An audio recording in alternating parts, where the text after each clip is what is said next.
What's the boogeyman?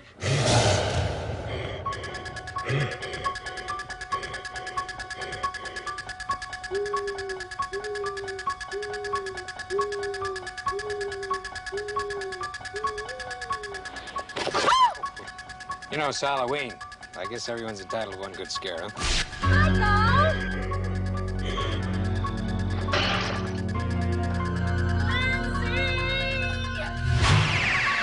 It was the low-budget shocker that made a surprise box office killing.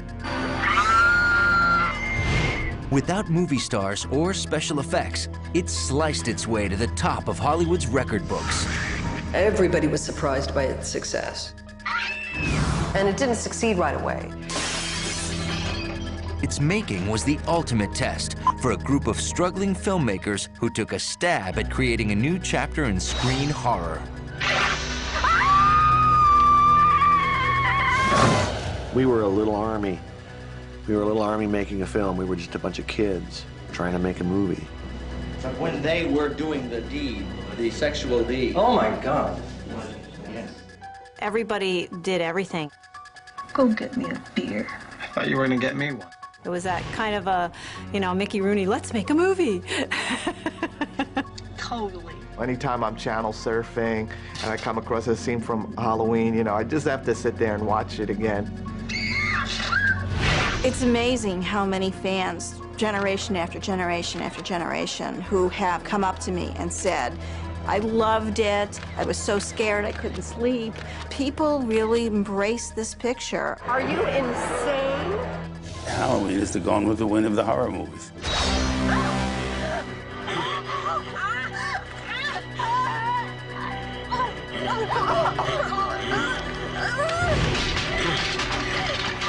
Please help me! Please!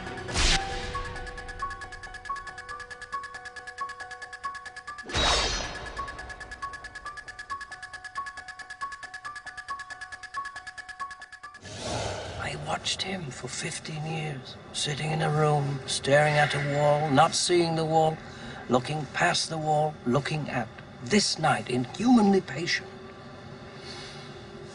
waiting for some secret, silent alarm to trigger him off.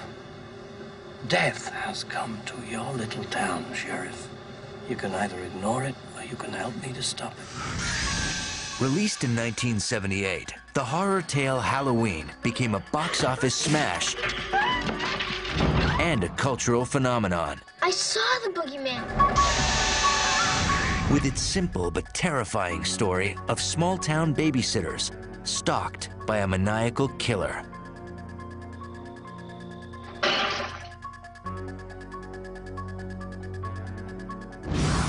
Despite a budget of just $320,000, Halloween would go on to become the most profitable independently released film ever. Its worldwide success shocked not only Hollywood, but also the filmmakers behind it, who went on to become some of the industry's hottest talents. Mommy Emerson, that's a haunted house. He said awful stuff happened there once. Michael! All the elements were right. An intriguing villain, a little bit of camp value with the Loomis character played by Donald Pleasance. I'm his doctor. You must be ready for him. If you don't, it's your funeral. You had some pretty teenagers in there. We have 3 new cheers to learn in the morning. The game is in the afternoon. I have to get my hair done at 5, and the dance is at 8. All the stars were in alignment. Totally. Everybody was very young. We were shooting an incredibly fast pace. The entire makeup, wardrobe, prop department was in a tiny Winnebago. Here I was with these 18, 19, 20, 22-year-old guys, primarily, and a lot of people's girlfriends and friends and family all creating this movie. Well, kiddo, I thought you outgrew superstition. We were kids back then in '78. People were giving us some money. We were going out and playing. We had a huge sandbox to play in. We had our friends with us. We had no idea what we had. Here's something that a movie which didn't cost that much money, which is constantly continues to sell. I don't think there's another film like it. Although Halloween was created by a team of movie-making hopefuls, Its eerie premise was the idea of a veteran Hollywood player, studio executive turned independent film distributor Irwin Yablans. I want to do a horror film. So I started to think about how to do this for the limited amount of money we had. And it occurred to me that if we did a movie about babysitters, it would work because everybody had either been a babysitter or been a baby. And also I thought it would be something that would lend itself to kids in jeopardy. One night would be the best way to do it. Halloween just popped into my mind.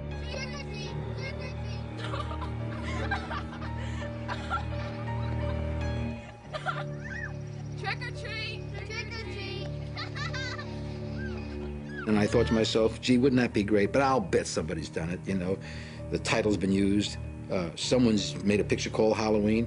And then the magical thing that I learned, the word Halloween, and as much as we could research, not only had not been used, but even the word had not been used as part of another title in the history of the movie business. Now that's an interesting thing. Yablans' enthusiasm was shared by his pick for director. He turned to a 29-year-old USC graduate who'd recently helmed one of Yablans' most intriguing action films. His name was John Carpenter. I had made a low-budget movie called Assault on Precinct 13. It had gotten some critical response in Europe. It's terror in the night. It's the most shattering assault on a police station in history. This is a siege. It's a goddamn siege. Assault on Precinct 13. Irwin said, let's make a horror film about babysitters who are stalked by this psychotic killer. And John got really excited. I met with him the next day at the Hamburger Hamlet. We had a tuna fish sandwich together. And I explained it to him. He suggested we put it on Halloween night, play the whole thing on Halloween night, and call the movie Halloween, because he felt it was a holiday that everybody could identify with, and it hadn't really been done. And since I needed a job and I wanted to do that kind of thing, I said, sure, I'll do it, and as long as I can have complete creative control and I get my name above the title, then we'll do it. He said, I can do this for $300,000. I said, for $300,000, if you can do that, you can have Final Cut, you can have it above the title. I mean, you can have anything you want. He said he would do it in 4 weeks. He would do the music, and for that, he received the princely sum of $10,000, which, by the way, was a lot of money for John at that time, and 10% of profit, which I'm sure he believed that he would never see a dollar of. Now I got to find the $300,000, but I agreed at the spot. I knew I would find that money somehow. We were in business with a man named Mustafa Akkad, and he invested some money in our company, but he was, quite frankly, uninterested. I was shooting an epic, big historic epic, Line of the Desert, with Anthony Quinn and Irene Papas and Rod Steiger in Morocco and Rome. And here I get a message that John Carpenter wants to meet me. So I was in London. John Carpenter came to London with Irwin Yablans, and I said, this is the idea. How much? They said $300,000. I said, $300,000? I mean, when it's expensive, you get worried. And when it is so cheap, you get worried. How can they make a movie for $300,000? I kept backing John up and telling Mustafa that this picture, from a commercial point of view, could be a very successful little movie, and we would do very well. And then I really hit him with the zinger. I said to John, but you know, John, $300,000 is a lot of money, and maybe it's just more than Mustafa can handle. I think that it was calculated because I knew Mustafa was a very proud man. Oh, what do you mean? No. And with that, and then he agreed to the $300,000 right there, and that was it. Galvanized by the promise of total creative freedom, John Carpenter now eagerly set out to make a film that would be his industry calling card. To co-write and produce, he turned to a trusted past collaborator, Deborah Hill, his script supervisor on Assault on Precinct 13. It took us about 3 weeks to write the script. We placed it in Haddonfield, Illinois, because I'm from Haddonfield, New Jersey. So I really had a sense of what a small town was like. You're not supposed to go up there. Yes, I am. That's Spook House. Could be any place in the Midwest. Most small towns have a kind of haunted house story of one kind or another. At least that's what teenagers believe. There's always a house down the lane that somebody was killed in or somebody went crazy in. Does anybody live here? No, not since 1963 when it happened. Every kid in Haddonfield thinks this place is haunted. They may be right. Lonnie Elam said never to go out there. Lonnie Elam said that's a haunted house. Lonnie Elam probably won't get out of the 6th grade. I was a babysitter, and I knew what it was like to be, you know, all those characters. And so I really contributed the girl dialogue. I thought you were babysitting tonight. The only reason she babysits is to have a place Shit. I have a place for that. I forgot my chemistry book. So who cares? I always forget my chemistry book and my math book and my English book and my, let's see, my French book. And, well, who needs books anyway? I don't need books. I always forget all my books. I mean, it doesn't really matter if you have your books or not. Hey, isn't that Devon Graham? I don't think so. I think he's cute. Hey, jerk! Speed kills!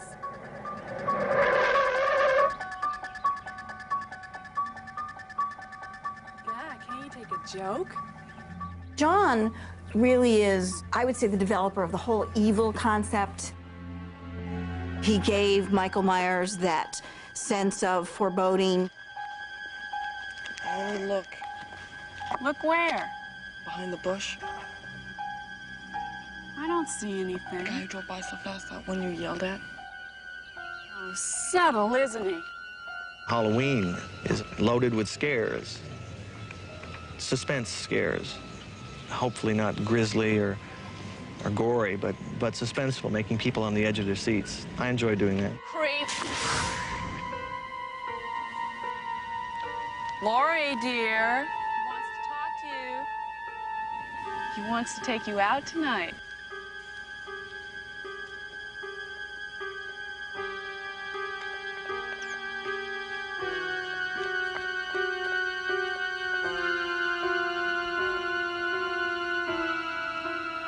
He was standing right there. Poor Lori. Scared another one away. Halloween was really influenced by the films of Alfred Hitchcock. They're coming! They're coming! And the kinds of films that John and I loved when we grew up. Psycho is the granddaddy of these kind of movies. That's the first modern horror film. Took horror out of Gothic castles and European romanticism, vampires and werewolves, and brought it into kind of modern day problems and so forth. It was a terrifying movie. That was the signpost that everybody followed.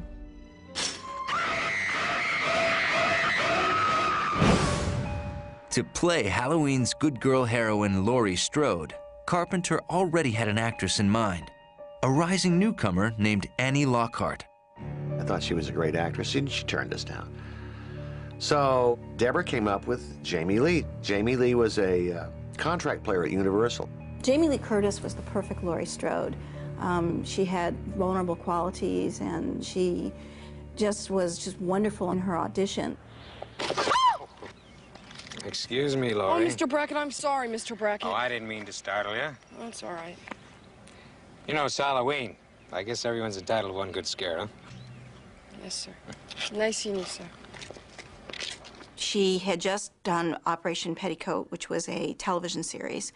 So she was very, very green. She was very, very fresh.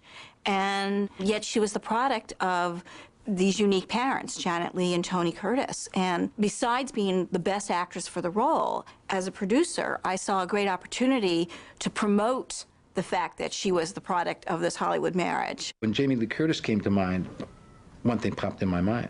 Janet Leigh in Psycho. So we hired Jamie Lee for that reason, who incidentally would have been best choice anyway. She turned to be a fine actress. The old Girl Scout comes through again. I was a young actor, and all I kept seeing was my name, the character's name on every page. So I knew it was a big part, and I knew that there were other parts that they were casting, other women, other girls. And I was very much a smart aleck and was a cheerleader in high school, so felt very concerned that I was being considered for the really quiet, repressed young woman, when in fact I was very much more like the other two girls.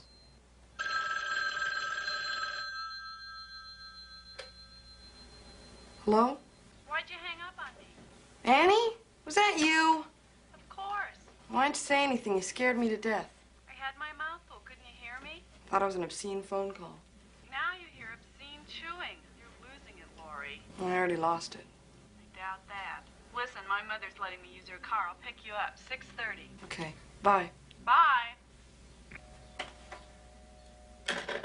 She added something beyond herself. Jamie, as I'm saying, was a very savvy, grew up with Hollywood parents. She wasn't that little teenager that she played. That was her acting ability, and she was very, very good. I'm babysitting the Doyles. It's only 3 houses down. We can keep each other company. Oh, terrific. I've got 3 choices. Watch the kids sleep, listen to Linda screw around, or talk to you. Cast as Laurie's girlfriends were Nancy Loomis, the real-life wife of Halloween's production designer Tommy Lee Wallace. I plan on making popcorn and watching Dr. Dementia. 6 straight hours of horror movies. Little Lindsay Wallace won't know what hit her. And P.J. Souls, who played a similar bad girl role in the 1976 horror hit Carrie.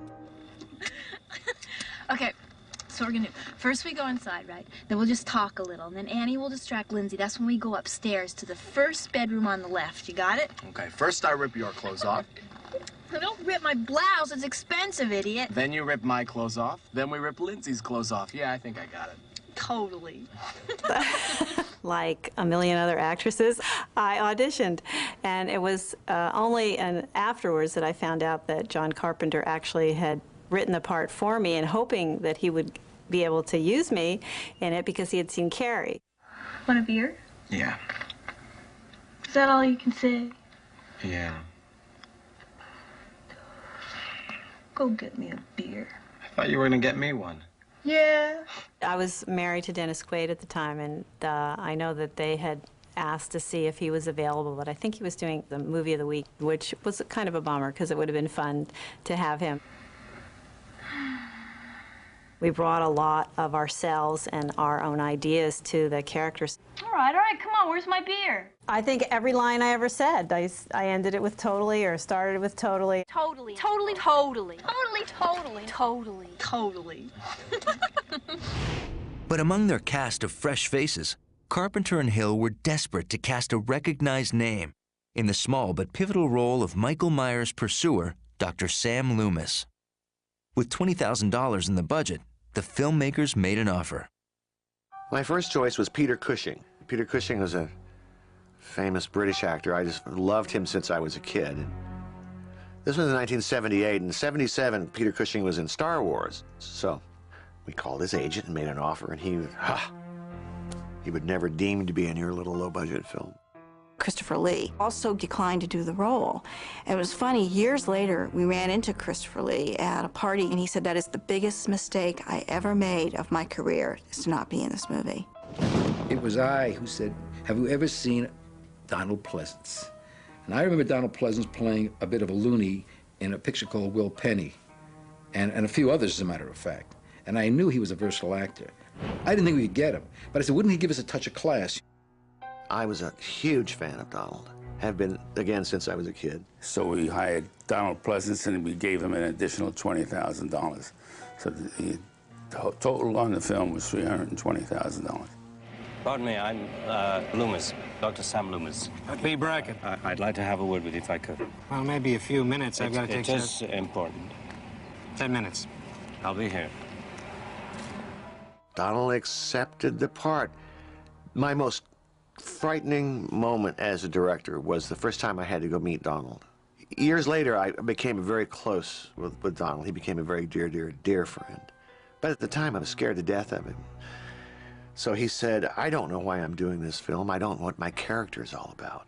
The only reason I'm here is because my daughter, who's a rock and roll guitar player, thought that the music you did in Assault on Precinct 13 was good, so I don't know what I'm doing.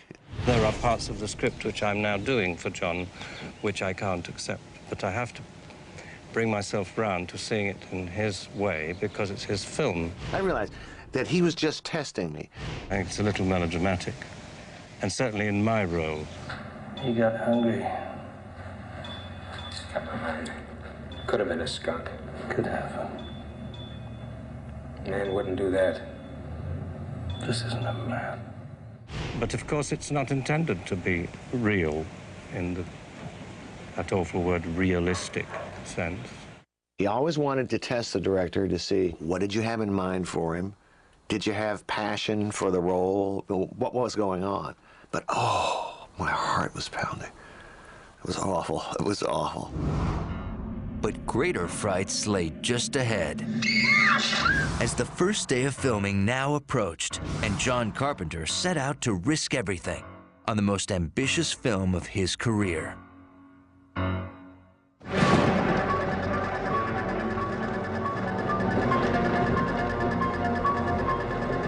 Stop here. Shouldn't we go on up to the hospital and... Wait.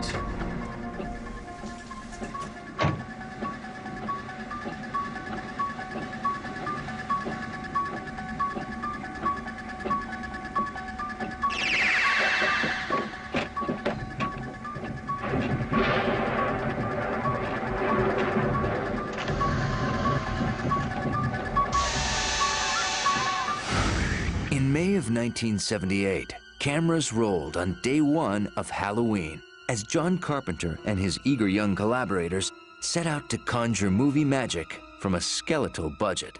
We shot a 20-day schedule, 4 weeks. Everybody did everything. It's harder to ask a stranger for a favor or to work for free or to work for very little money. So we really asked our friends to help us make this picture. A lot of people who worked on the film worked free. They didn't have the money to do it, but it was making a film on love. You know, they loved to work. You forgot about sleep for a couple of months. You just went and made the movie, and that was your life, and you ate it, drank it, slept it.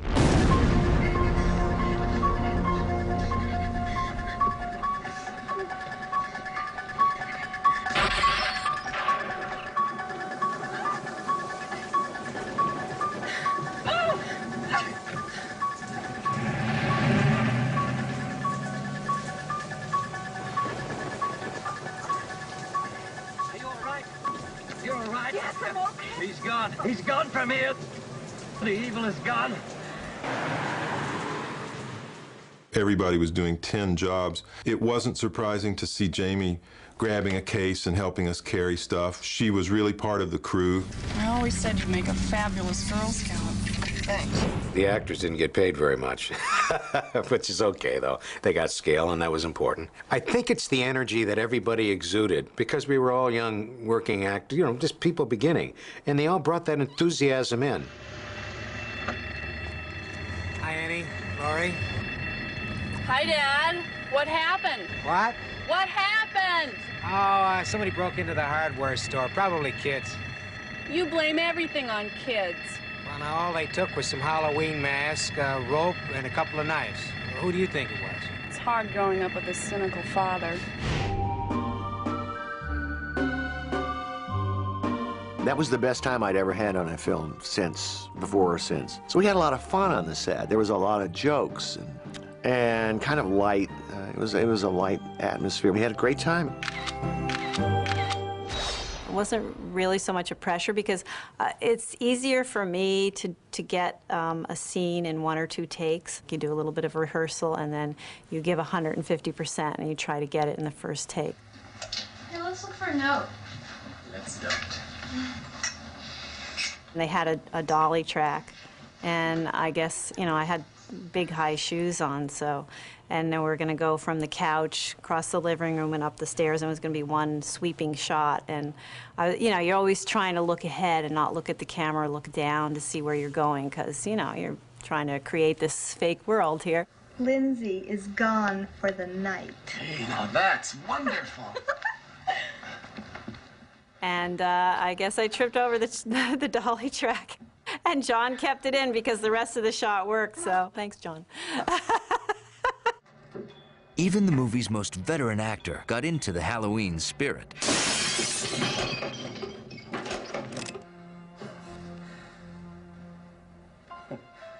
You must think me a very sinister doctor. When Donald Pleasence came on set, it was just amazing. We only could afford to shoot him for a week. So we scheduled all of the scenes together, and, you know, it was a lot to accomplish. But when they were doing the deed, the sexual deed... Oh, my God. Yes. Donald was unbelievable. He was so kind to us, but he never looked down on what we were doing. He gave every scene its respect. He gave everything that we were doing absolute 100% of him. He was amazing. I just couldn't believe it, how great he was. Not too bad. Right? Feel better to have it happen in here and then you leave? Well, I think she was sitting right here. I do too. It's good line to get in because that gives me my force for rumination. Exactly.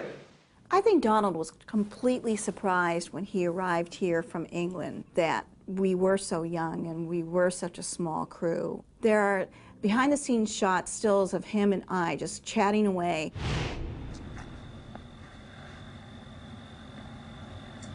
Chicken.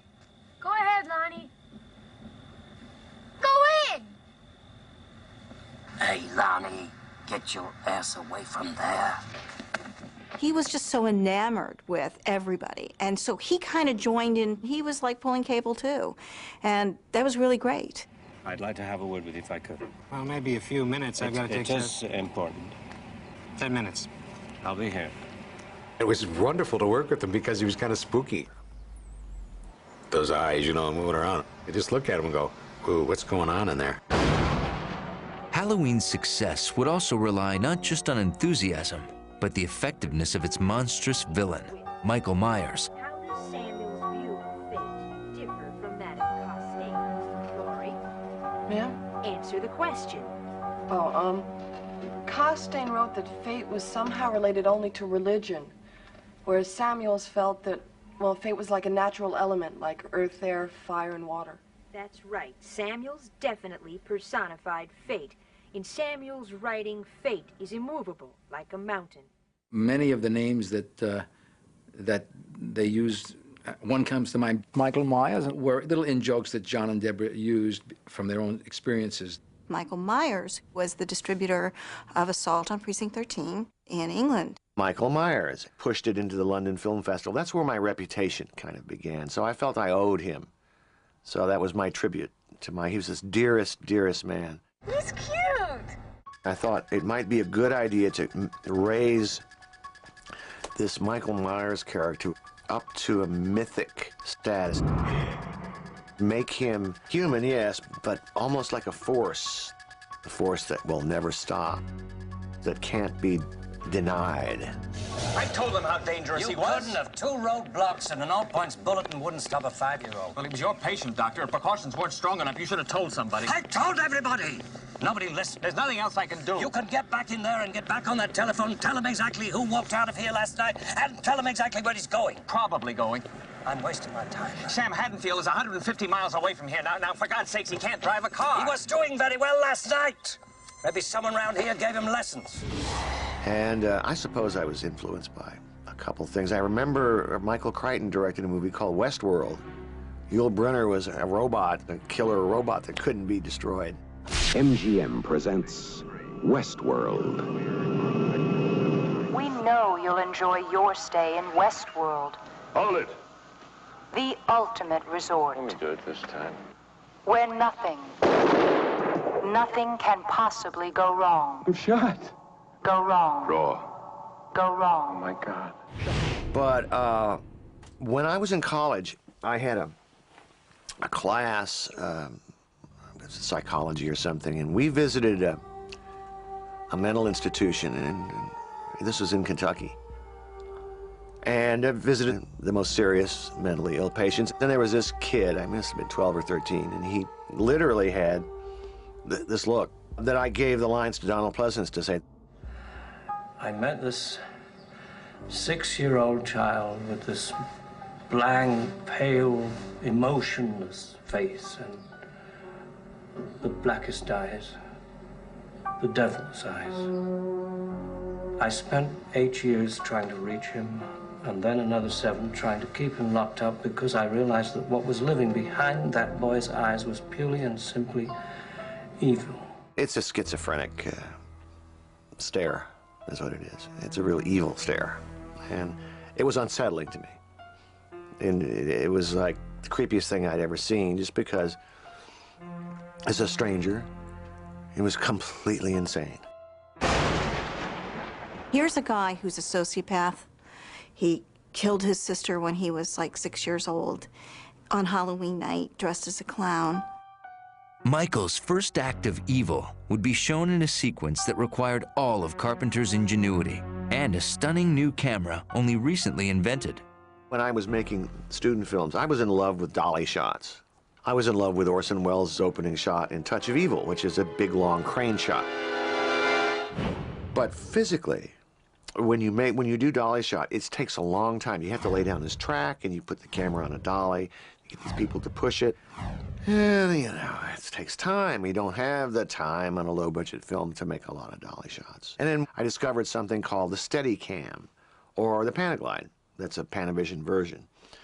It's a gyroscopic camera that you attach to yourself, the camera operator, and walk around with it. The Steadicam, it was a brand new device, and it allowed us to smoothly sort of move the camera wherever a guy could walk. And John said he wanted to use that as the opening shot. A sort of long, continuous shot that brought the audience into the backstory of what was going to be the movie. He wanted to start off establishing the old house, moving up to it as if it was somebody's point of view, but then move around the back, inside the house. Never one to, you know, shirk from a challenge like that. I immediately thought, well, this is going to be great fun. John used the camera, as we know, as the character, Michael. So the camera becomes Michael moving in. We are alone, aren't we? Michael's around someplace. We look into the windows, we come around, and we come back around in the back door, and that's when I, posing as the young boy, get the knife, and I'm carrying the knife.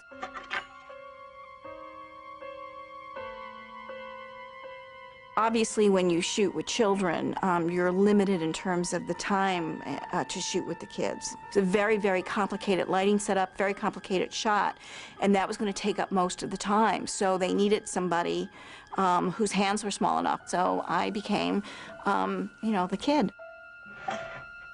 I'm carrying the knife. Those are my hands in the clown suit.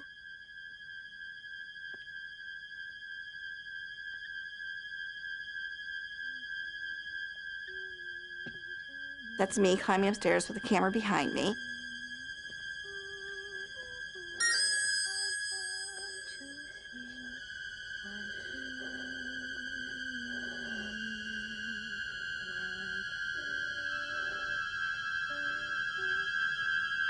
Michael! And that's me killing his sister. I actually wasn't even touching her.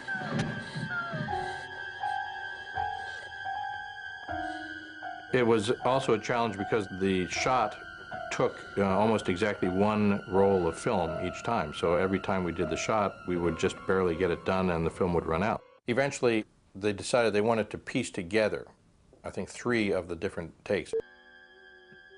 If you have a very sharp eye, you'll notice that as the camera moves up the stairs, looks down on the floor and sees the mask, and then places the mask in front of the lens, there's a cut. The second one is just as the camera runs from having killed the girl to the top of the stairs and swishes to look down. There's another cut that occurs there.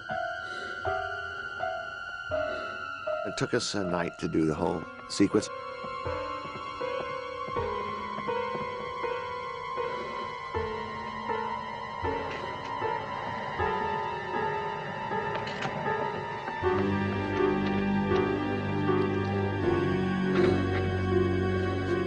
Michael? We had a crane for the evening. And we pull back from the little kid who's unmasked. We come back from the house up and see the neighborhood.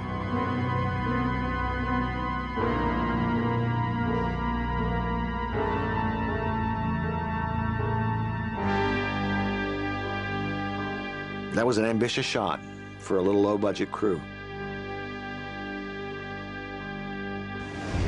Although set in the Midwest, Halloween was filmed entirely in Southern California. Halloween was has a couple of distinct locations. Let me tell you about them. One is in South Pasadena. That's where that old house is that the kids are out in front of. That's where we pull back in the beginning of the movie. The Halloween street, however, where the girls are babysitting, that's actually in my hometown of Hollywood, California. It's right off of Sunset Boulevard. And they were wonderful to us, absolutely wonderful. They didn't mind us shooting at all. Our biggest problems in creating an autumn world in Southern California in the spring with palm trees was to shoot around the palm trees or to create shots that blocked out the palm trees in some way. Unfortunately, especially in the beginning of the movie, you can see a few palm trees. That's the only thing that screwed it up. What the hell? In the beginning of the movie, we got these big bags of leaves, you know, orange leaves, fall leaves, and we would have this sort of stupid fan next to the camera. We would like throw the leaves and so that they would like blow in front of the camera. I remember there maybe being 6 to 8 people on the crew. And it was time to throw the leaves on the grass. Everybody pitched in. And when we finished that scene, you know what we did? We went and raked the leaves, picked them up, and put them back in the bags for the next time. But amid the group's exuberance, there was also anxiety on the part of first-time film star Jamie Lee Curtis.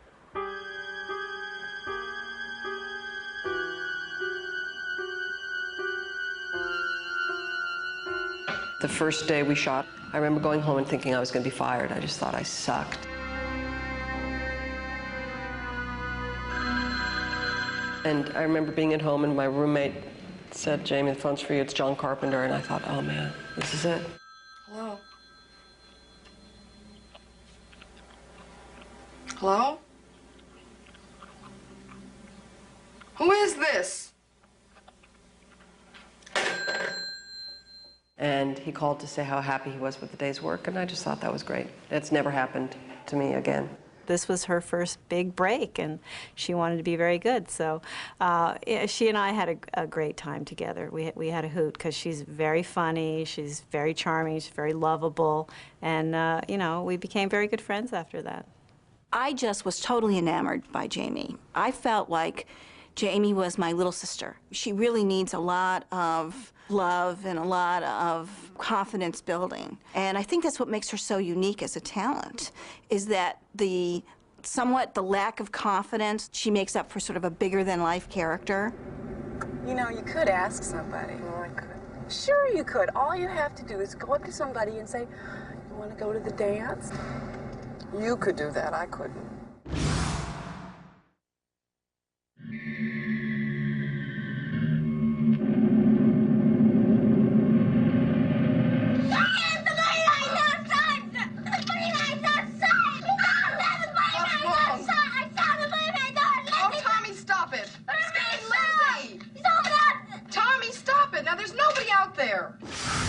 Inhabiting the sinister shape of Michael Myers was one of John Carpenter's friends and former USC schoolmates, future filmmaker Nick Castle. When I found out that John was going to be shooting Halloween, pretty close to my house actually, I went down there and asked if I could stick around the set, because at that time I was trying to get my own pictures off the ground as a director. And he said, "Okay, fine, but as long as you're going to be here, why don't you do something?" And he said, "Go here, put this on, and you'll be the guy running around with, be the killer." And that's fine. Do I get any money? Yes, $25 a day. And it was great. He's just a real pal, and his father was a choreographer for Fred Astaire, and he just moved great.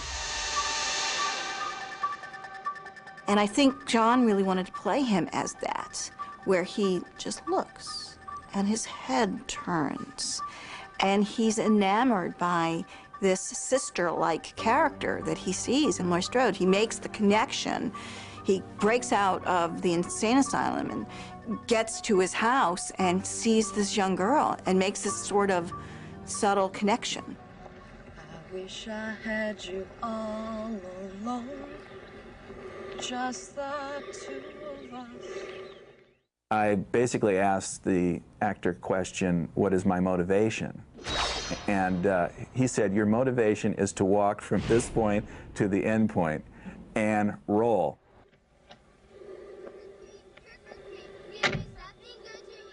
Do nothing, just walk. Don't act, just walk. I think he really gave the movie something. I think there's little moments that he does in the movie that are really special that, you know, take it away from being just some sort of thug in a suit. Come on out.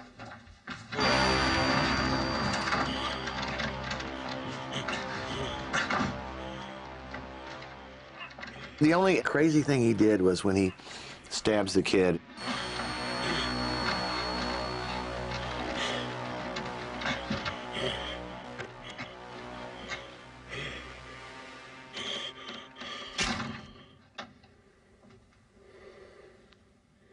And he looks at him like this, like he's looking at a butterfly collection. That's the only direction I think I gave him. He was just, you know, a gentle friend of John's there. He didn't want to hurt anybody. Nick had a wife and I believe 2 babies, and they came by every day at lunch, and, you know, here's this guy with this oversuit on, and, you know, the mask was just always lying next to him. He'd put it on and go do the work. John sent me out to find the perfect mask, or to create the perfect mask for the movie, and it was simply to be a kind of a blank face. We didn't have any money to make a mask. It was originally written the way you see it. In other words, it's a pale mask with human features, almost featureless. I don't know why I wrote that down, why Deborah and I decided on that. Maybe it was because of an old movie called Eyes Without a Face. It's a French film, Franjou made it, and this girl had a burned face, so she wore this face mask. It was real creepy because it was featureless and immobile except for her eyes. So Tommy Lee Wallace, the production designer, ran up to the mask shop on Hollywood Boulevard and bought a couple. One was a clown mask, and that's, you know, one way to go. And the other, he got this William Shatner Star Trek mask, Captain Kirk. Because in mask form, the William Shatner mask was just a kind of a blank face. It didn't really look like anybody. And he cut the eye holes out a little bit bigger so they weren't like this, they were rounder. Tore off the eyebrows. I kind of poofed up the hair a little so it looked demented and strange. And I spray painted it whiter than it already was. Annie! Took off the sideburns. That's the one. Ah, cheese. Oh, cheese. Oh, it created a shiver right in the room, and we knew we had something special. I guess I owe the success of Halloween to William Shatner. Well, sort of. The hilarious thing about the mask situation is that the mask of Captain Kirk, anyway, looked nothing like him. Nothing like him. I mean, it just looked like, I don't know what it looked like, but that was the secret, that we really didn't look like William Shatner at all.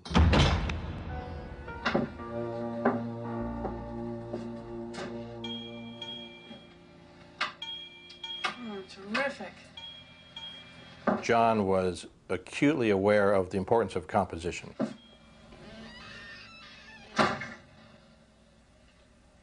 You deliberately put a character on one side of the frame, leaving a lot of empty frame, which can either tell the audience something is going to happen there or potentially could happen.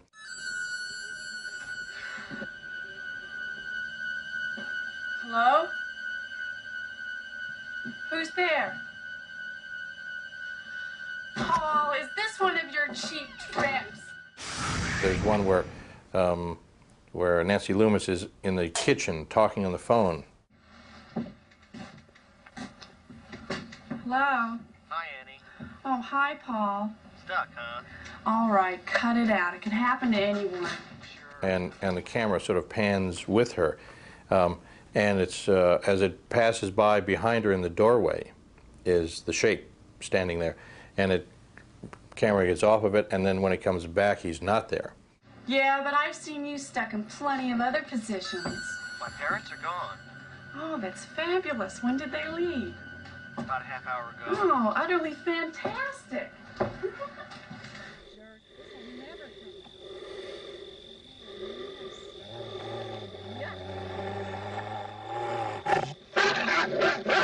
Oh, the dog. Killing the dog. You know, I'm a dog lover. I hated that. But I think what we had to do was to find a way to show that the shape was really evil and deadly. Lindsay, Lester's barking again and getting on my nerves again. Never mind. Guess he found a hot date.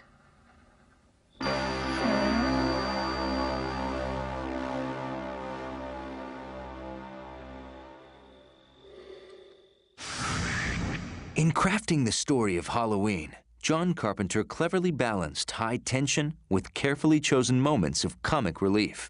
Most of them were courtesy of co-star P.J. Soles. Hey, is Annie around? No, I thought she'd be home by now. She went to pick up Paul. Well, she's totally not here. She probably stopped off someplace. Have her call me when she gets home, though. I have Lindsay here, and I want to know what time to put her to bed. Okay. Later. Have a good time. We definitely will. Bye.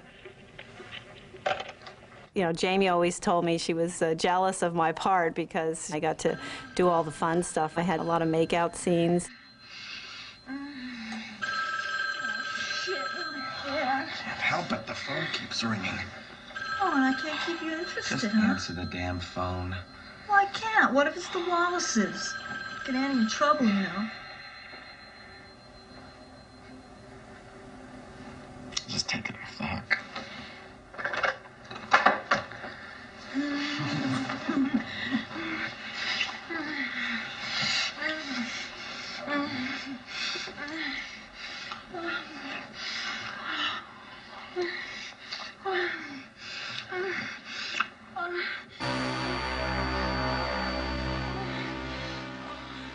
That bedroom scene, that was a good scene.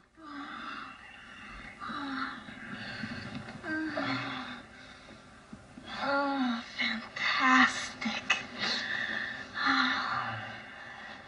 John did say, it would be nice in this scene if we could have a little nudity, and I don't know, however you want to do it. He was trying to be very gentle with it. But, you know, in the script it does say she slides the sheet down. Now, I happen to be, you know, naked under there, and the ghost, the guy comes back with the sheet over his head, and I'm thinking it's my boyfriend. How come I can't get him to you know, react to me or anything? Well, did you get my beer?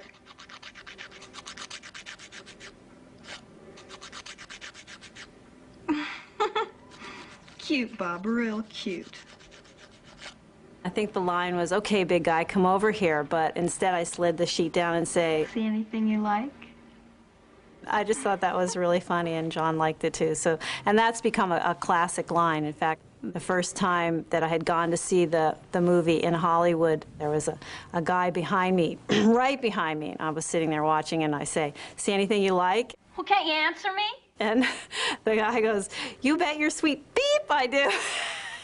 Are you weird? And I just sank down in my chair. I was so embarrassed, and I thought, oh boy, I gotta wait till everybody clears out of here before I move, because I don't want him to know it was me. Carpenter and Deborah Hill had filled their script with several set pieces of shocking horror. Now, with time running out, Carpenter had to capture that horror on film with little bloodshed and no special effects. Usually at carnivals or fairs or, you know, any place, there's always the haunted house ride. Things jump out at you and these foolish things happen. And when I was a little guy, a little kid, I went to these things, and I remember what scared me about those rides. I tried to duplicate them in a cinematic way. The things that go bump and jump out and scare you.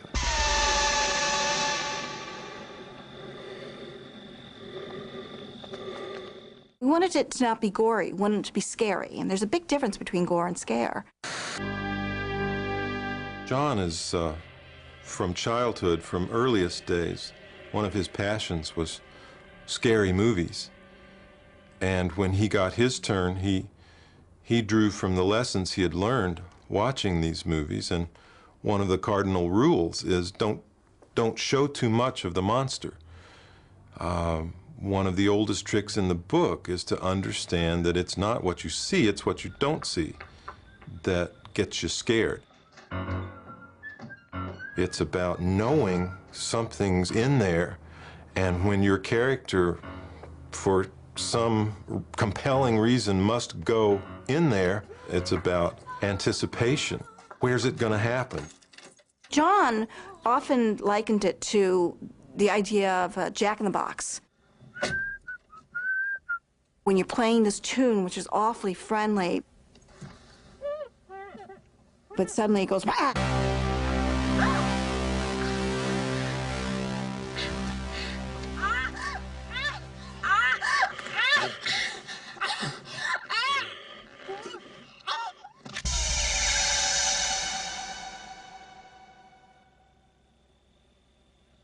As far as filming it and at the time it being scary, it just wasn't. We'd always end up laughing, and even my death scene where I'm getting strangled by the phone, I had to beg him to do it harder. I said, you know, don't kill me, but just do it a little harder because this, all you're doing is tickling my neck and I can't die this way.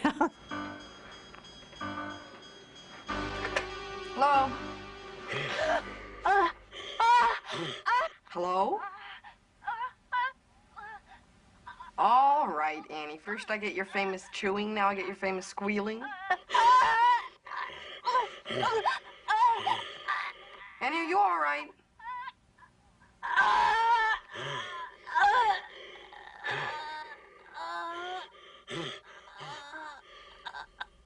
John was very, very acutely aware of as being how you build suspense.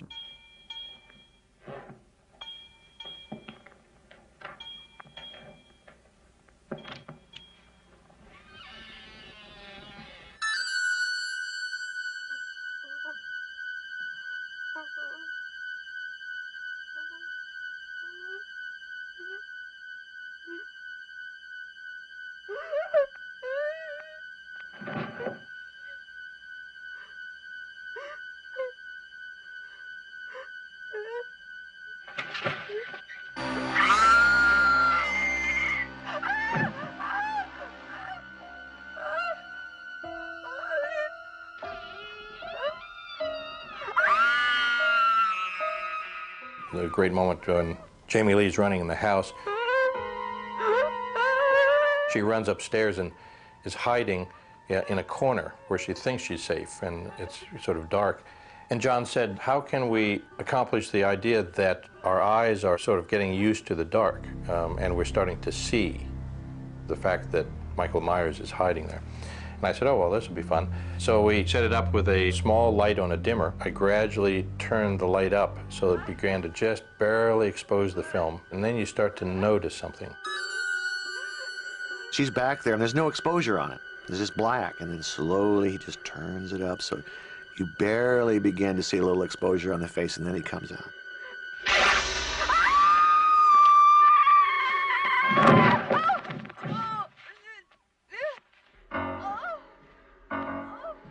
As the end of Halloween's filming approached, spirits on the set stayed surprisingly high as cast and crew rallied each other to make it to the finish line.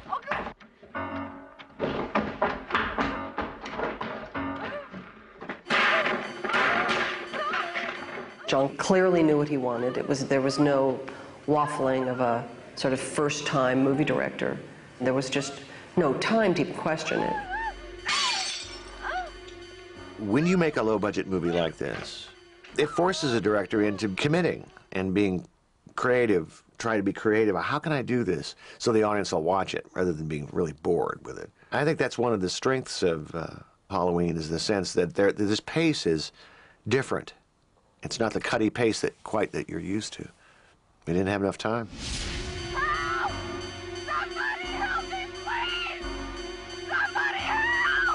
And there's one shot where Jamie runs from one house up to another, screams at a neighbor. Hello! Hello! Oh, oh! Hello, help me! Man, please help me! Please! Can't you hear me? Oh, God! Oh, help me, please! Runs all the way across the street, and we were panic gliding with her right into the to the door as she bangs on it. And we worked our butts off to do that.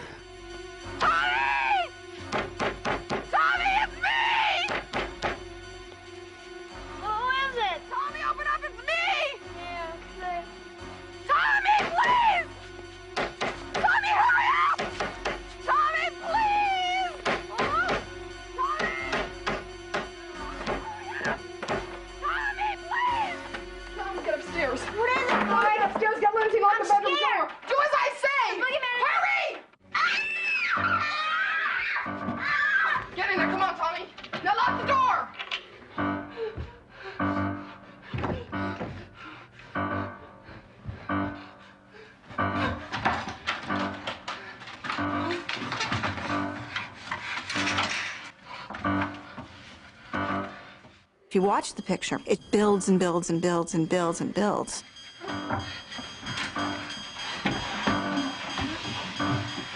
The shots of the shape, they get narrower and narrower and narrower until the end of the movie where Jamie's in the closet. It's a really tight, you know, close-up kind of movie. You're in there with her, and this guy's coming after her, and you're going, oh my God, what's she gonna do? God, grab the hanger. You know, I mean, yeah, you get frightened.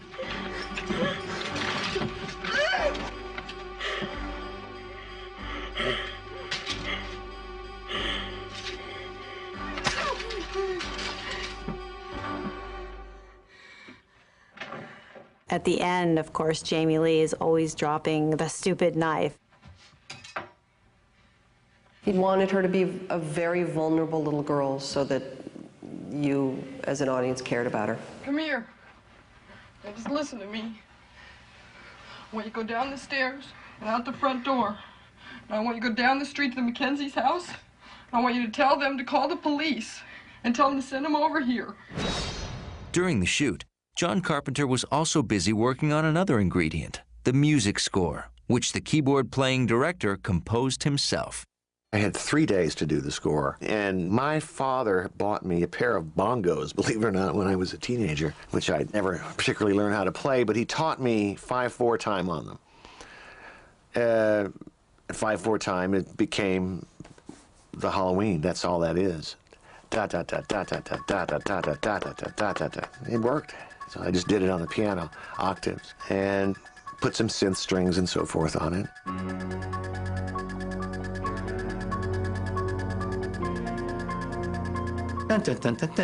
And right off the bat, you are out of balance. It's almost as if your whole mind is being short-circuited and played with because you're getting this fast, crazy, erratic music.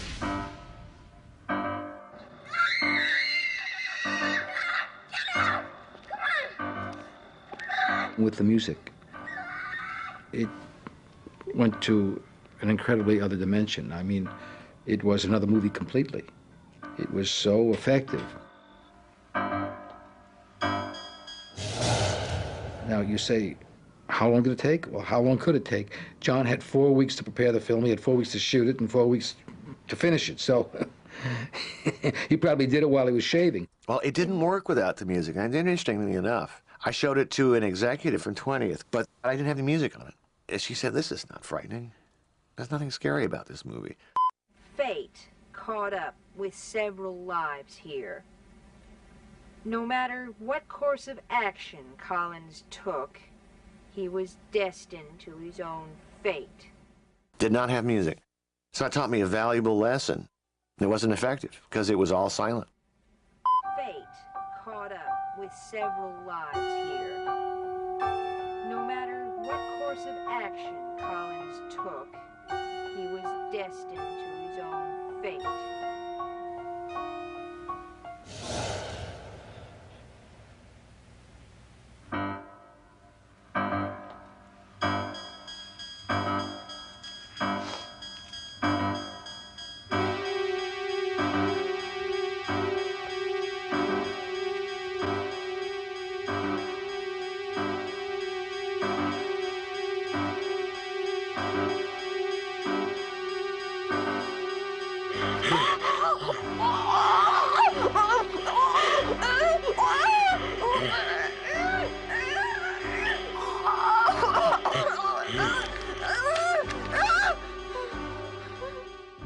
People would scream when Michael is unmasked in the hallway there, Jamie unmasked him. Well, what you're seeing is nothing.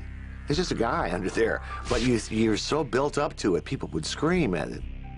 John and Deborah wanted a certain look for the person that was going to eventually be Michael Myers when the mask came off. They didn't want someone really handsome like me.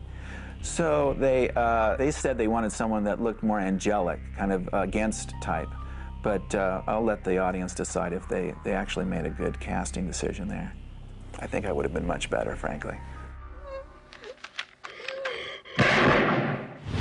The movie's final minutes were also enhanced by the sensitive contribution of co-star Donald Pleasence. Donald taught me a lot about acting. There's a scene in Halloween after Michael Myers has been shot off this balcony.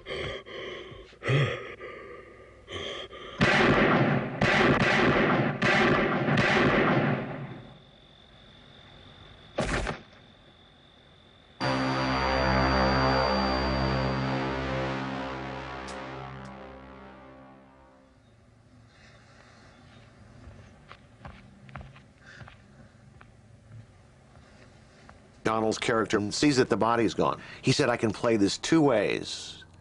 I can play this, oh my God, or I can play this, I knew this would happen.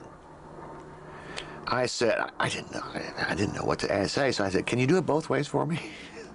And he did. And we used, I knew this would happen. That was the one. That was the one that was chilling. The final montage of the movie was actually made in the editing room. I don't think that it was certainly not in the script. And all these like shots of places where he had been or could have been.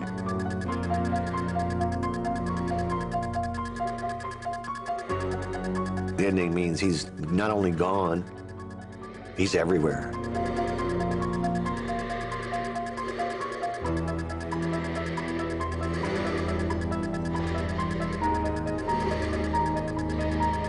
This guy is a human, but he's not. He's more than that. He's not exactly supernatural, but maybe he is. Who knows how he got that way? It makes the ending more surprising if you don't say he's been, cursed by some. You don't give much of an explanation. So your imagination works much more, it's more terrifying. It was very funny because people who saw the picture thought we had set it up for a sequel. And, it was the furthest thing from our minds. As Carpenter put his finishing touches on Halloween, distributor Irwin Yablans was fighting a different battle, with help from his longtime business partner, a former entertainment lawyer turned film distributor named Joe Wolfe. Together, Wolfe and Yablans struggled to get their low-budget film into theaters, either by releasing it themselves or, best of all, by convincing a major studio to provide distribution. I had invited Warner Brothers, Columbia, Paramount, all of the majors to come to the screening, none of whom came in those days. This before they even paid attention to these kind of pictures. So I sat down with Joe and I said, we're going to distribute this picture ourselves. I need to get some prints. Irwin said to me, I need a lot of prints. I said, well, how am I going to get them? I said, well, I'll call MGM and see if they'll give them to me. Just so happens that I had done a favor for MGM, and when I walked in and ordered 400 prints, they said yes. The distribution was not on a national level, it was just town by town. Irwin Yablans, he was really very good at that, selling it theater by theater, town by town, city by city. We had been asked to go to USC, and John, who being an alumnus of the school, we ran the film and then got up and were being grilled by the film students. John took the film back to his class at SC, his people, and he said, why are you making that piece of junk? One of the students raised a hand and got up and he said, I have to ask you people, why in the world, if you're going to make a movie, why in the world would you want to make this kind of movie? I mean, a disgusting horror film. Why would you want to make this? And we all kind of looked at each other and said, well, what we really tried to do was to take, a genre that hadn't been done for a while, but to do something sort of fresh with it, to do something stylish. And Deborah said, yeah, and you know, we can always hope that someday it would become kind of a classic film. And the guy said, why, you people, you think this film is ever going to become a classic? Why, how pretentious of you. I think that's absolutely ridiculous, you people, and he left. First time I saw it was in a class at UCLA. I would say 33% of people walked out. And, you know, I looked over at my wife and said, well, but you know, 33% of the people aren't going to like a horror picture. With no movie stars and no studio backing, the future of Halloween seemed frightening indeed. But what happened next was more surprising and shocking than anything John Carpenter had imagined. Halloween night. A small American town. 15 years ago.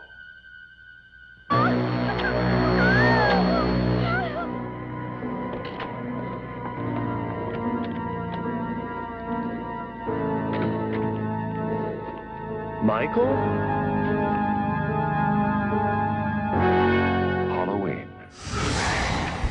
In October of 1978, after 20 days of filming and a total cost of just $320,000, Halloween opened in limited release.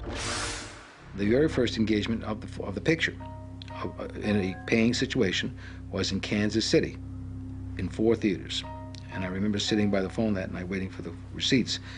And I got the figures, $200 and $300. They were not impressive, but they were not disastrous. I'm never smiling again. It was released in October, November of '78, and it wasn't doing great. And then Deborah called and said, looks like we bombed.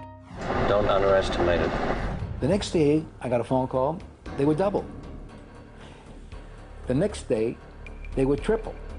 By the weekend, they were 10 times. This taught me a great deal about the power of word of mouth, because we had very little money to spend on advertising, and nobody knew who this picture was. A few people got it. A few people knew that it was special, it was well made, it was a good piece of cinema, as well as a good popcorn movie. Awful lot of other people just shrugged it off or didn't like it at all. It was something that built over, 3 or 4 months. And even then, it wasn't like I walked down the street and people were going, hey, Laurie Strode, all right. The amazing thing is how this movie built. Irwin Yablans, who released the picture through Compass International, truly had a plan. The plan was to take it to the Chicago Film Festival. It wasn't until the picture opened at the Chicago Film Festival that we realized we had a critical and commercial success in our hand. The picture was reviewed wonderfully, and the audiences were just lined up around the block. Pictures, normally they open up and they go down. You know, the people who go and see them. This picture was amazing. It kept on going up and up and up. And it played Philadelphia, it played Boston, it played New York, and basically weeks it stayed. People had told 2 other people, 4 other people, 5 other. They told 10 other people. It was almost like the game of telephone. Oh, that's fabulous. The reviews were good, but over a period of 8 weeks, this film just killed them. We couldn't believe it. I'll kill you if this is a joke. You know, I used to come up to sit down with Irwin and we'd say, well, what do we do now? Everybody's coming up saying, ooh, what are you talking about? Well, it's a big hit. No, it's not. Yeah, it is. I had no idea. Suddenly, the movie no studio had wanted was a box office blockbuster. Halloween surpassed everyone's expectations to become the most profitable independently released film to date, grossing over $70 million worldwide in its original release. It was, the new indie sensation that everyone had to see. What set Halloween apart from other, horror films of that time, I think was just a skill that John Carpenter brought to the material. Subjective shots from the killer's point of view. It really hadn't been done that much before. He came up with a very memorable score, that had you on edge right from the beginning. He had good actors, and the victims were also sympathetic. So many of the slasher films that came out after Halloween, these characters are just set up to die, but you cared about the characters in Halloween. First time I saw it in a movie theater was amazing because they suddenly started picking up on all the characters, and particularly, you know, screaming to Laurie Strode, "Don't go there! Don't go in the house! Don't cross the street!" I mean, it was very much, you know, an audience participation, and particularly when they realized that the character PJ played had this kind of, the way she talked, where she said "totally" all the time. Put me down! This is totally silly! So when she would finish a sentence, the whole audience would scream out, "Totally!" I totally promise. I totally don't believe you. So it was like really, really fun. And then, I mean, I just kept going the whole opening weekend. I went multiple times to different theaters, and by the end of the weekend, it was like Rocky Horror Show. Oh, God, help me! People were screaming and yelling lines back and interactive. It was really great. It was really great. With her very first movie role, Jamie Lee Curtis had established herself as a star to watch. It gave me a movie career. I tried to point out the irony that in those exploitation movies, I was intelligent, forthright, fought back against adversity.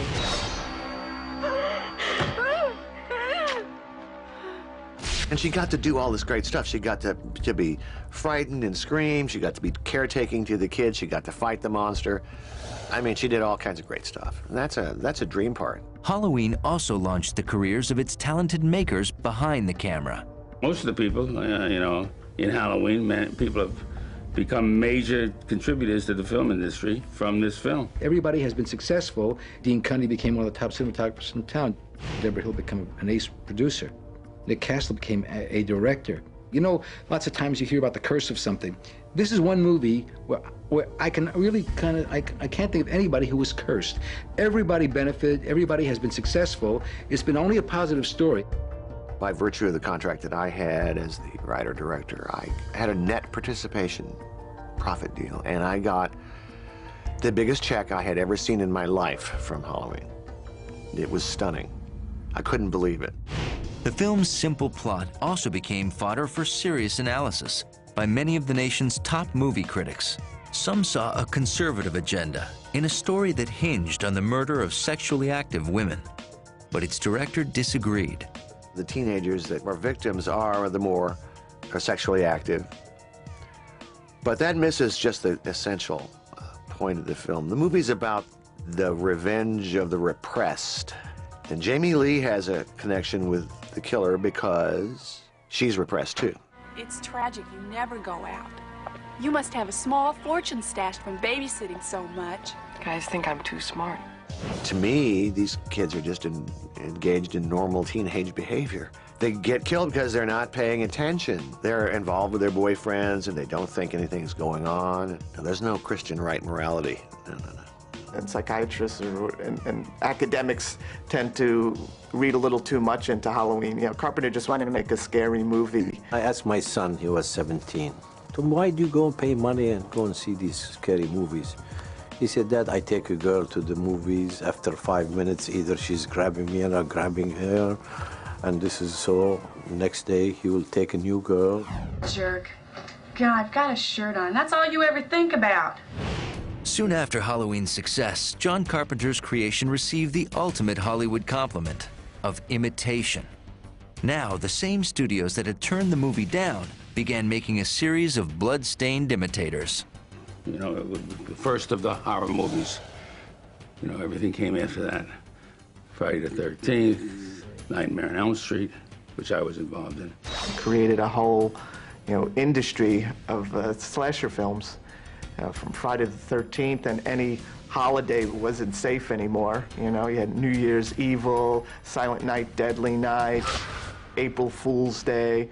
It should also add that a lot of mainstream movies, I think, imitated the slasher tropes, films like Fatal Attraction and Sleeping with the Enemy, films like that, where they took, sure, they dressed it up with big stars and big production values, but those are really slasher films under the surface. And again, they also owe a debt to Halloween. As other movie monsters got into the act, Michael Myers himself returned to screens.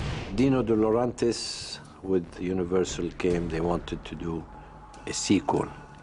A sequel, I thought, my God, that's not television, never heard of a sequel before. They said, no, we want to do sequel, and I said, well, I don't know. They said, don't worry, we'll give you profit in advance. I said, okay. 1981 saw the release of Halloween 2, produced by Deborah Hill and co-written by John Carpenter. John Carpenter and I agreed to write Halloween 2 and produce it. And we wanted it to be a continuation of the night. And it was very difficult for that movie to be fully realized because not until after we were in the midst of shooting it, we realized we had the lead character of Laurie Strode comatose in a bed. She was not proactive, and it really didn't work, in my opinion. I will say that what got me through writing that script was Budweiser, 6-pack of beer a night, sitting in front of the typewriter saying, what in the hell can I put down? I have no idea. We're remaking the same film, only not as good. The film was a box office hit, and it paved the way for a seemingly unstoppable series of sequels. I've only seen 1 or 2 of them. Halloween 2 was okay. Halloween 3 was a horror. It was just a terrible movie. Halloween 3, when approached to do a sequel, John and I decided we wanted to do something completely different. We loved this guy, Nigel Neal, who'd written the Cratermass movies, and so we wanted to work with him. And essentially, we found out that the audiences really wanted to see Michael Myers. Dino De Laurentiis with Universal, they don't want Michael Myers. Let's make a horror story, but without Michael Myers. I don't like that story. I was not in favor of this, but I was like outvoted. We tried it, it failed. So number 4, I get them all out, and I did number 4. Going back to the basic elements of 1, we always go back to the basics, and it works. Ultimately, John and I didn't want to make any more sequels, and so Mustafa Akkad started making them. Mustafa, he's like Mr. Halloween. I'm the godfather of the Halloween. I preserve its continuity. I preserve its element. I will keep doing it, and I'll stop at 22. That's what Donald Pleasance said. One of the press were asking him, come on, Donald, you're going to keep doing these Halloweens, all this? He said, no way, no way. I'll stop at 22. So I like to follow his advice. Mustafa Akkad has kept the franchise alive because he believes in it. Years later, Miramax bought the rights to the Halloween franchise, and they had the idea of, and Jamie actually had the idea of reuniting us again and met with them. Everybody wanted to do it except me. God bless all of you here, but no thanks. The one that is closest to Halloween 1 is H2O. I think that the filmmakers, and certainly Jamie, tried to stylistically keep it as close to the original as possible. And for that, I'm extremely grateful. Thanks.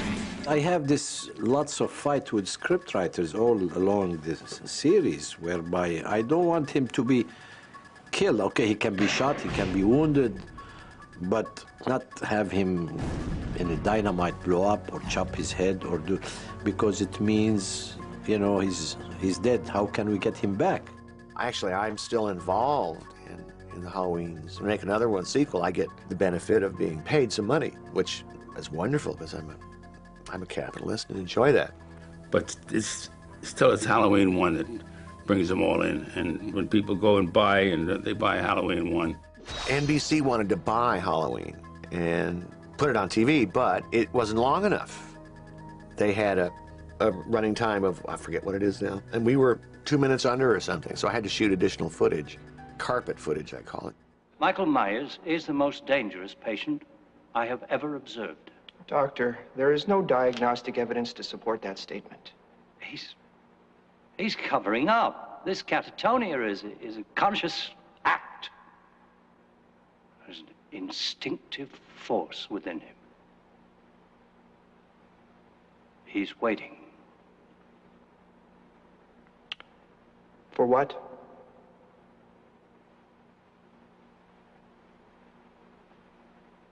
I don't know. But we still made a lot of money from it. You know, so I hoed out. Hoed right out.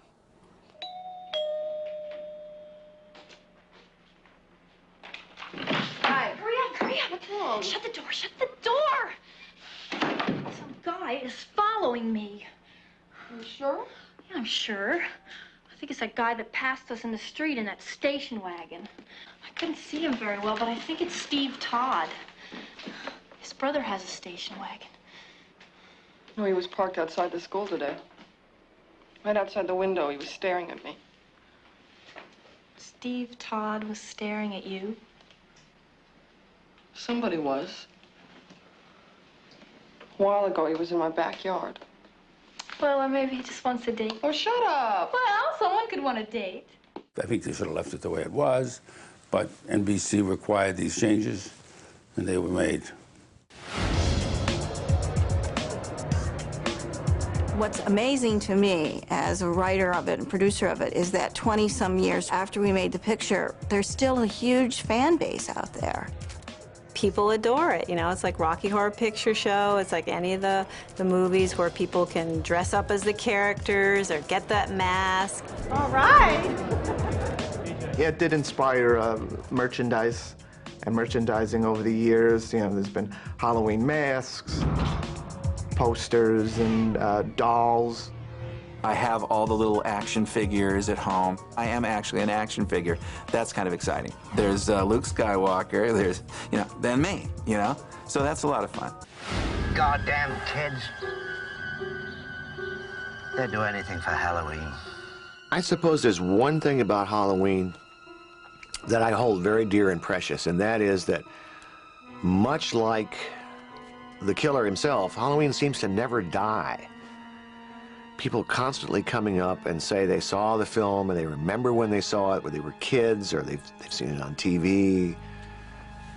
And that is really neat. Halloween would go on to make another fortune in its many incarnations on home video and DVD. And it's still selling tremendous amount of video cassettes, and it's going to be on television every year. It's fantastic, you know, it's one of those things that may happen once in a lifetime. As for its creator, John Carpenter would go on to other triumphs that established him as one of the top horror and suspense directors of his generation. Halloween got me branded as a horror director, and they had set me down a career making fantasy and science fiction and horror, but hey, I got to become John Carpenter. How cool is that?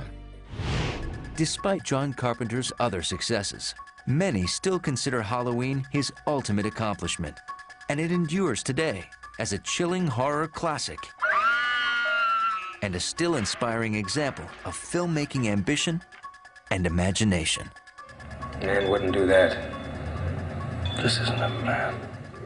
And it's still a scary movie because they allow you to do all the thinking. You don't need all that blood and guts and gore because you know what's going to happen. Create that atmosphere and you got an audience. You know, it's Halloween. I guess everyone's entitled to one good scare, huh? Fear is an interesting thing. We all are afraid of the same things.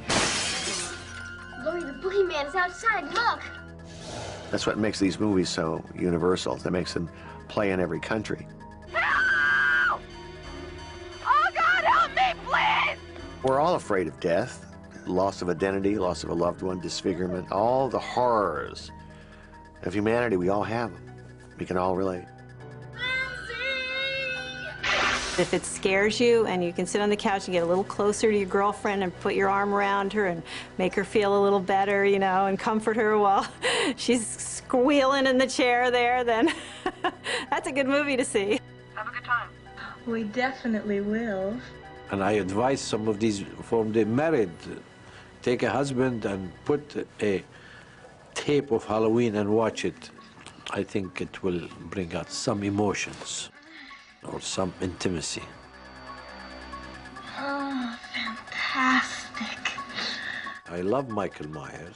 To me, everybody hates him, but I am going to keep him alive as long as I can. Are you weird? It definitely stands the test of time. It hasn't dated, unlike a lot of other films, you know, from the 70s and older films. It's a, you know, a real primal experience. It's, you know, lean, mean, fighting machine.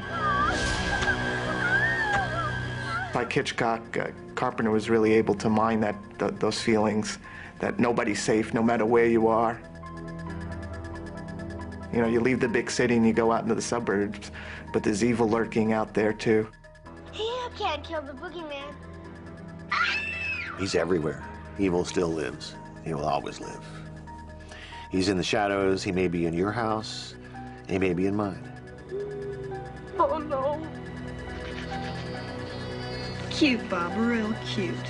Come on out.